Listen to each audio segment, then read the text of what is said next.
আসসালামু আলাইকুম বন্ধুরা, সুপ্রভাত। আমি আজকে দেখাবো বন দিয়ে কীভাবে নাস্তা বানাতে হয় বা বাচ্চাদের টিফিনও সুন্দরভাবে দিতে পারবে।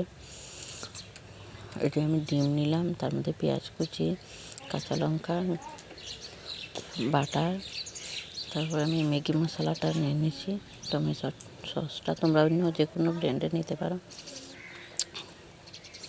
প্রথমে আমি ডিমগুলোকে সুন্দরভাবে লবণ দিয়ে মাখিয়ে নিচ্ছি। এখন আমি মরিচগুলো কুচি করে নেব, ছোটো ছোটো টুকরা করে নেব। এই যে মরিচগুলোকে আমি কুচি করে মিলিয়ে নিচ্ছি।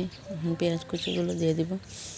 যেহেতু বাটিটা এত ছোটো হয়ে গেছে, তাই আমি অন্য বাসনের মধ্যে ঢালি নিলাম। ওই যে তখন সুন্দরভাবে আমি মিলিয়ে নিয়েছি। বনগুলোকে হাফ হাফ করে কেটে নেব, ফুল কাটবো না। একটা একটা করে আমি বনগুলো সুন্দরভাবে কেটে নিচ্ছি। বনগুলোকে হাফ হাফ করে কেটে নিতে হবে। এখন একটা প্যানের মধ্যে অল্প তেল দিয়ে আমি বাটারটা দিয়ে দিলাম।